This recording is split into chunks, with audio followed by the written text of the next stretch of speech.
Hello दोस्तों, नमस्कार दोस्तों, स्वागत है आप सबका आपके अपने YouTube channel study with Sachin में।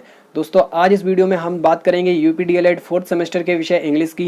इंग्लिश विषय से संबंधित सारे बहुविकल्पीय प्रश्न इस वीडियो में आज मैं आपको करा दूंगा। और आपको अगर वीडियो पसंद आए तो वीडियो को लाइक कर देना, अपने साथियों के साथ शेयर कर देना। और दोस्तों अभी तक अगर आपने हमारे चैनल को सब्सक्राइब नहीं किया है तो प्लीज़ चैनल को सब्सक्राइब कर लेना। तो चलिए शुरू करते हैं हमारा आज का वीडियो। Let's start.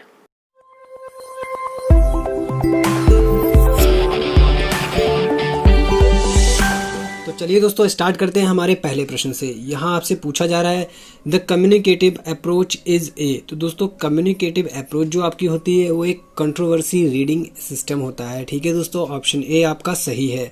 आगे चलते हैं अगले क्वेश्चन पे। Methods and approaches of teaching English is.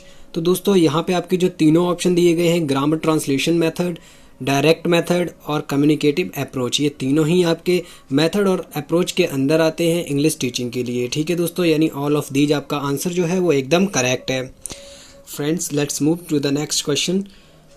Translation is any shape और form is banished from the classroom including use of the mother tongue and of the bilingual dictionary. Who says this statement. ये आपका statement जो है किसने कहा है? दोस्तों ये आपका स्टेटमेंट ऑप्शन बी सही है, मेंसन एंड पटेल जी ने ये स्टेटमेंट दिया है। ठीक है दोस्तों, नेक्स्ट क्वेश्चन पे देखते हैं क्वेश्चन 4 को। Comprehension simply means. कंप्रहेंशन का साधारणतः मतलब क्या होता है ये आपको बताना है।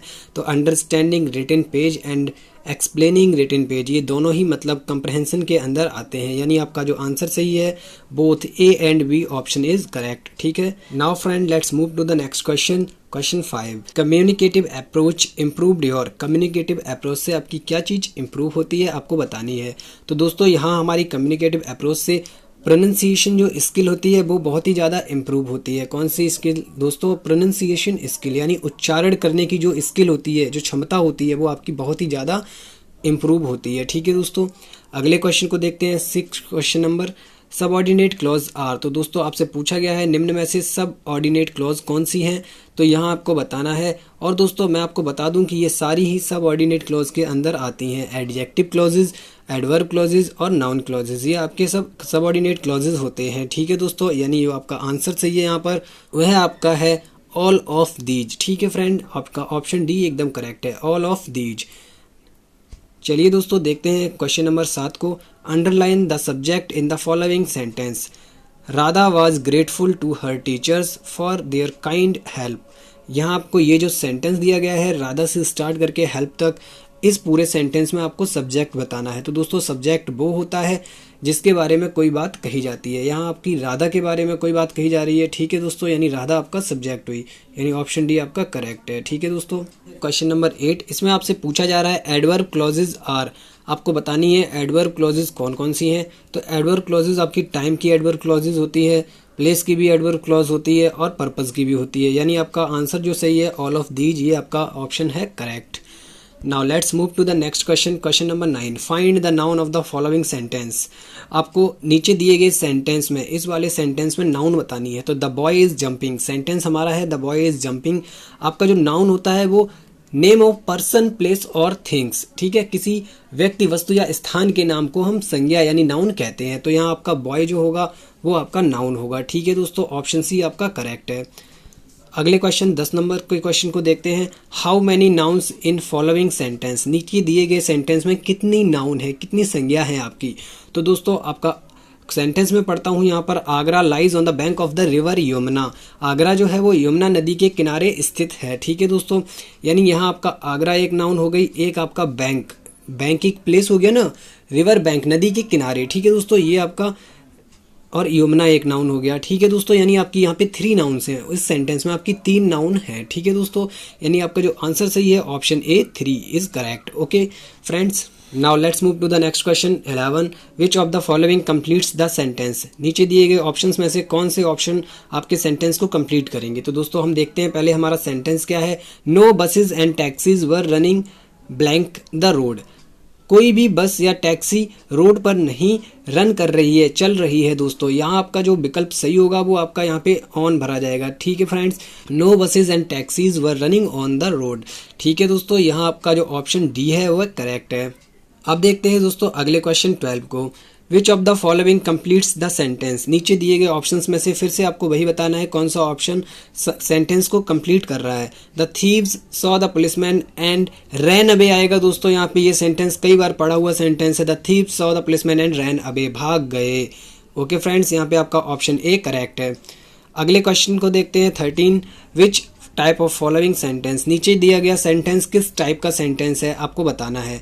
सेंटेंस पढ़ते हैं हम, I have found the book that I had lost. तो देखिए दोस्तों, जब भी कोई सेंटेंस आपका दैट से जुड़ा हो तो उसको हम कहते हैं कॉम्प्लेक्स सेंटेंस। ठीक है दोस्तों, मैं आपको एक सिंपल सी ट्रिक बताता हूँ कि दैट से जुड़े हुए सेंटेंस को कॉम्प्लेक्स और एंड से जुड़े हुए सेंटेंस को हम कंपाउंड सेंटेंस कहते हैं। बेसिकली इन्हीं चीज़ों से जुड़े हुए सेंटेंस आपके पूछे जाते हैं। चलिए दोस्तों, अगले क्वेश्चन को देखते हैं। यहाँ पर underline the adjective in the following sentence. नीचे दिए गए सेंटेंस में आपको एडजेक्टिव बताना है, विशेषण बताना है। तो एडजेक्टिव आपके क्या होते हैं, जो नाउन एंड प्रोनाउन की क्वालिटीज़ को डिफाइन करते हैं। ठीक है, वही आपके एडजेक्टिव्स कहलाते हैं। यानी अब हम क्वेश्चन को देखेंगे, अपने सेंटेंस को देखेंगे। तो सेंटेंस हमारा है, द राजधानी express is a fast train. राजधानी एक्सप्रेस एक तेज रेलगाड़ी है। तो दोस्तों, तेज जो वहाँ पे आ रहा है वो आपका डिफाइन कर रहा है क्वालिटी को, राजधानी एक्सप्रेस की क्वालिटी को, और राजधानी एक्सप्रेस यहाँ पर नाउन है। ठीक है फ्रेंड्स, यानी जो वर्ड नाउन की क्वालिटी को दिखाता है वो हमारा एडजेक्टिव होता है। इट मीन्स यहाँ पे आपका जो एडजेक्टिव है वो आपका फास्ट जो है वो एडजेक्टिव हुआ। ठीक है दोस्तों, यहाँ आपका ऑप्शन बी करेक्ट है, फास्ट आपका एडजेक्टिव है। Now let's move to the next question, question number 15। Underline the adjective in the following sentence. Agra is a large noisy city.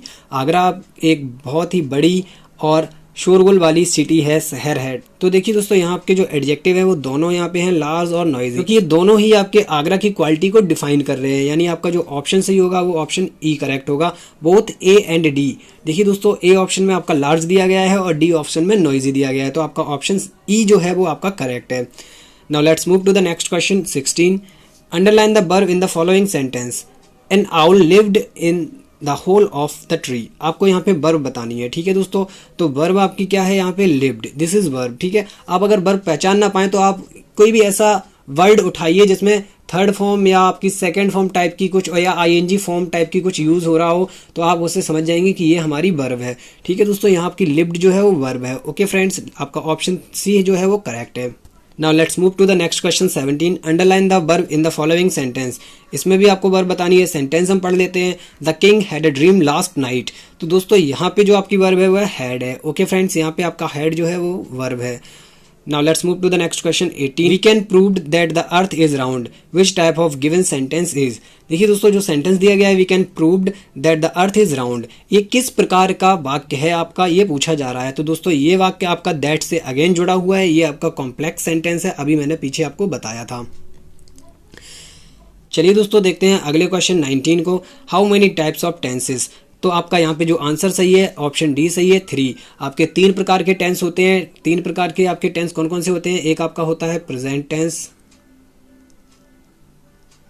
ठीक है फ्रेंड्स, आपका ये एस बना हुआ है प्रेजेंट टेंस, और आपका अगला होता है पास्ट टेंस, और आपका अगला होता है फ्यूचर टेंस। ओके फ्रेंड्स, ये आपके 3 टाइप के टेंस होते हैं, और हर एक 3 टाइप के टेंस के अलग 4 प्रकार भी होते हैं, ये आपको याद रखने हैं। जैसे प्रेजेंट टेंस हुआ तो पहला आपका होता है प्रेजेंट इंडेफिनिट, दूसरा आपका होता है प्रेजेंट कंटिन्यूअस, तीसरा आपका होता है प्रेजेंट परफेक्ट, और चौथा आपका होता है प्रेजेंट परफेक्ट कंटिन्यूअस। और दोस्तों, हमारे जो प्रेजेंट इंडेफिनिट यानी जो इंडेफिनिट वाला पार्ट होता है सभी के, चाहे प्रेजेंट हो, चाहे पास्ट हो, चाहे फ्यूचर हो, सबका इंडेफिनिट वाले पार्ट को हम सिंपल ऐसे भी बोल सकते हैं कि सिंपल प्रेजेंट, सिंपल पास्ट और सिंपल फ्यूचर।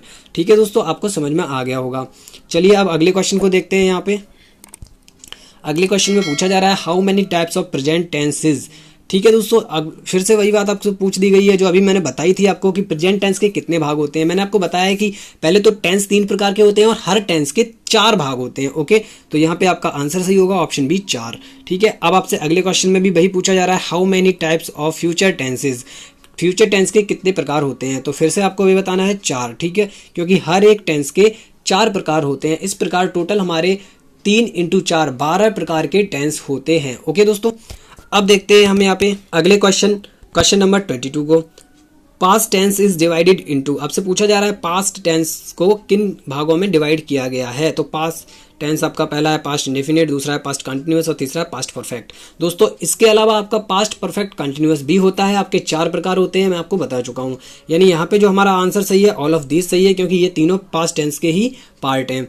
आगे देखते हैं अगले क्वेश्चन 23 को, future tense is divided into. यहाँ भी देखिए दोस्तों आपका पहला सिंपल फ्यूचर दिया गया है, फिर फ्यूचर कंटिन्यूअस और फिर उसके बाद फ्यूचर परफेक्ट। तो यहाँ भी आपका आंसर सही होगा all of these. Okay friends, now let's move to the next question.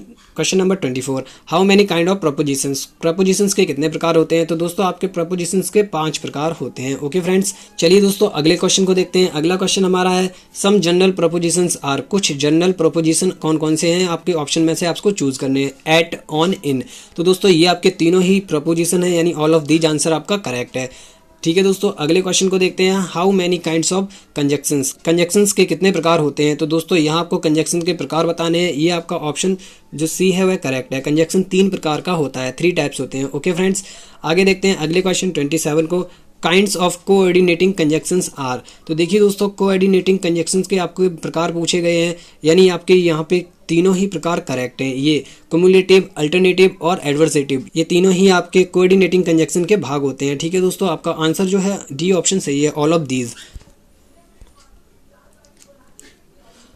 Now let's move to the next question 28, kind of subordinating conjunctions are. तो देखिए दोस्तों सबऑर्डिनेट कंजक्शन के आपके प्रकार पूछे जा रहे हैं। तो यहाँ आपका टाइम, पर्पस और कंडीशंस तीनों ही सही है, ऑल ऑफ दीज आपका आंसर सही होगा, ऑल ऑफ देम। ठीक है दोस्तों, अब देखते हैं अगले क्वेश्चन को 29th क्वेश्चन को, some common subordinating conjunctions are. कुछ कॉमन सबऑर्डिनेटिंग कंजक्शंस हैं वो आपको यहाँ पे ऑप्शन में देखने हैं। तो देखिए दोस्तों एज लॉन्ग एज, ऑल दो, एज इफ, ये तीनों ही आपके सबऑर्डिनेटिंग कंजक्शंस हैं, यानी आपका जो आंसर यहाँ पे सही है ऑप्शन डी सही है, ऑल ऑफ दीज, ये आपका ऑप्शन यहाँ पे करेक्ट है। ठीक है फ्रेंड्स, अगले क्वेश्चन 30 को देखते हैं, fill in the suitable preposition in following sentence. आपको जो सेंटेंस दिया गया है ये इसमें प्रपोजिशन भरना है।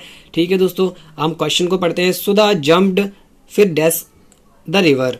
तो दोस्तों रिवर के लिए आपका आएगा इनटू, आपका जो आंसर होगा डी विकल्प सही होगा, सुधा जम्प्ड इनटू द रिवर। ठीक है दोस्तों, अब देखते हैं हमारे अगले क्वेश्चन 31 को, fill in the suitable preposition in the following sentence. फिर से आपसे प्रपोजिशन भरने के लिए बोला गया है, मिस्टर नरेंद्र मोदी वन, यहाँ पे देखिए दोस्तों वन के बाद आता है of, one of the greatest prime minister. ठीक है फ्रेंड, आपका ऑप्शन सी सही है।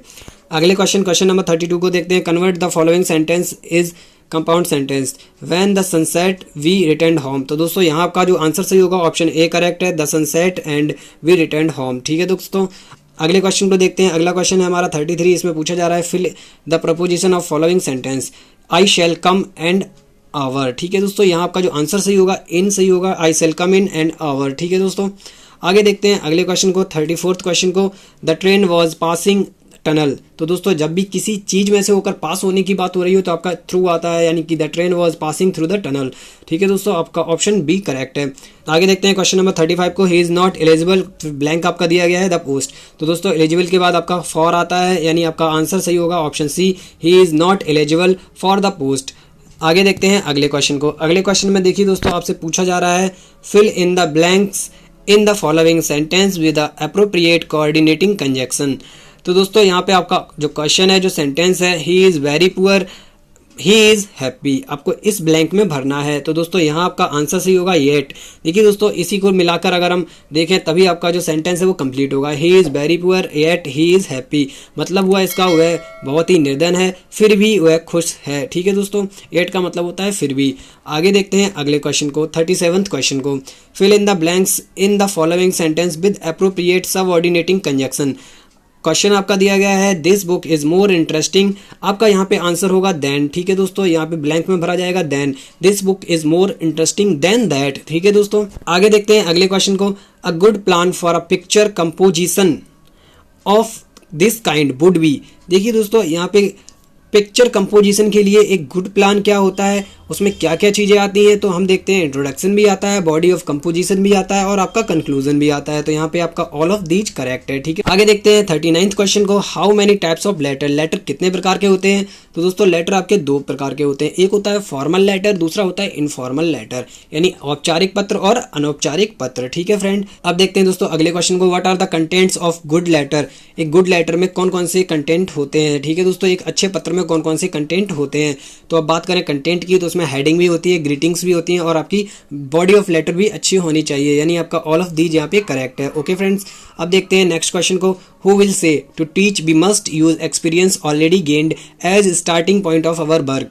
किसने कहा है कि अगर हम टीच करते हैं, अगर हम पढ़ाते हैं तो हमें उस एक्सपीरियंस का यूज़ करना चाहिए जो हमने पहले ही प्राप्त किया है अपने स्टार्टिंग पॉइंट, अपने काम के शुरुआती दिनों में। ठीक है दोस्तों, ये आपका जो आंसर है यहाँ पे, ये आपका रॉबर्ट जी ने कहा है। ओके फ्रेंड्स, आगे देखते हैं अगले क्वेश्चन को। अगला क्वेश्चन यहाँ पे हमारा है दोस्तों, यहाँ आपसे पूछा जा रहा है द पॉपुलर फॉर्मेट्स। दोस्तों आपके पॉपुलर फॉर्मेट यहाँ पे तीनों ही हैं, यानी आपका all of these answer correct है। ओके दोस्तों, अब देखते हैं अगले क्वेश्चन को।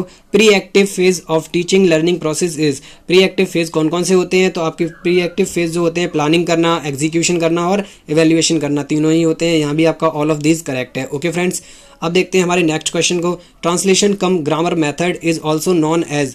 ट्रांसलेशन कम ग्रामर मेथड को हम और क्या कहते हैं? तो दोस्तों इसको क्लासिकल मेथड भी बोला जाता है। ये आपको याद रखना है, बहुत ही अच्छा क्वेश्चन है, बहुत ही ज़्यादा बार पूछा भी गया है। ठीक है फ्रेंड्स, अब देखते हैं दोस्तों अगले क्वेश्चन को। आपसे इसमें पूछा जा रहा है the origin of direct method is. तो दोस्तों ये आपका इंग्लैंड से आया था। Okay friends, which of the following completes the sentence. Next question है ये आपका, विच of the following completes the sentence. तो यहाँ देखिए, hardly I reach the station the train left, यहाँ आपको भरना है। ठीक है दोस्तों, हार्डली के साथ आपका हमेशा वैन आता है। Hardly I reach the station when the train left. अब देखते हैं इसको अगले क्वेश्चन 47 को। Frame verb from the word possession. Possession word से आपको एक वर्ब बनानी है, तो यहाँ आपका आंसर सी होगा ऑप्शन डी, पजेस। पजेस आपकी वर्ब होती है। ओके दोस्तों, अब आपके अगले क्वेश्चन को देखते हैं 48th क्वेश्चन को। Choose the correct word to complete the following. आपको इस सेंटेंस को कंप्लीट करने के लिए करेक्ट वर्ड चूज करना है। One must do, once duty आएगा यहाँ पे, ये हमेशा वन के साथ पजेसिव केस में वंस आता है। ओके फ्रेंड्स, अब देखते हैं दोस्तों हमारे अगले क्वेश्चन को। The substitution table method was adopted by. ये आपका H.E. पाल्मर द्वारा अडॉप्ट किया गया था। ओके दोस्तों, ऑप्शन बी आपका करेक्ट है। Now let's move to the next question. Language learning start from. तो ये आपका लिसनिंग होगा। यहाँ पे जो आंसर होगा, लैंग्वेज लर्निंग आपकी सुनने से स्टार्ट होती है। Okay friends, listening. देखिए दोस्तों अगले क्वेश्चन 51वें क्वेश्चन को देखते हैं। Phonetics is the science of. तो फोनेटिक्स जो है किसकी विज्ञान है? साउंड की। ठीक है दोस्तों, साउंड की विज्ञान को हमेशा ही फोनेटिक्स कहा जाता है। Now let's move to the next question. Next question is adjective of success is. तो फ्रेंड्स एडजेक्टिव जो होता है सक्सेस वर्ड का, वो आपका सक्सेसफुल होता है। Now let's move to the next question. Complete the following sentence. Blank आपका दिया गया है, फिर दिया गया है नॉलेज इज डेंजरस थिंग्स। तो यहाँ आपका आएगा little knowledge is dangerous things. Now let's move to the next question. Next question is direct method of teaching English cum as a reaction against. तो आपका डायरेक्ट मेथड जो था वो किस मेथड के रिएक्शन में आया था? वो आपका आया था ट्रांसलेशन कम ग्रामर मेथड। इसके रिएक्शन में आपका डायरेक्ट मेथड आया था। ठीक है friend, let's move to the next question. यहाँ आपसे पूछा जा रहा है the structural approach relates to. तो दोस्तों आपका वर्ड पैटर्न और सेंटेंस पैटर्न दोनों ही करेक्ट है, यानी ऑप्शन आपका सी करेक्ट है यहाँ पर, both A and B. Next question देखते हैं। The origin of direct method is. तो आपका यहाँ पे जो आंसर है वो पहले बता चुका हूँ मैं, England. Okay friend, now let's move to the next question. Adjective of differ is. Differ word का आपको एडजेक्टिव बताना है। तो दोस्तों डिफर वर्ड का आपका एडजेक्टिव होता है डिफरेंट। ठीक है दोस्तों, यहाँ आपका अगला और लास्ट प्रश्न है what are one of the two productive skills. दो प्रोडक्टिव स्किल बतानी है आपको, तो वो आपकी होती है, यहाँ पर जो आपका आंसर सही होगा वो आपका ऑप्शन सी सही है। ऑप्शन सी में आपका क्या दिया गया है? Speaking and writing. ठीक है फ्रेंड, आपका ऑप्शन सी इज करेक्ट। दोस्तों इसी के साथ इंग्लिश के आपके ये ऑब्जेक्टिव क्वेश्चंस पूरे हुए। अगर आपको वीडियो पसंद आई हो तो वीडियो को प्लीज़ लाइक कर देना, अपने साथियों के साथ शेयर कर देना, और अगर आपने अभी तक हमारे चैनल को सब्सक्राइब नहीं किया है तो प्लीज़ चैनल को सब्सक्राइब कर लेना। वीडियो देखने के लिए बहुत बहुत धन्यवाद। आपका दिन शुभ हो। जय हिंद।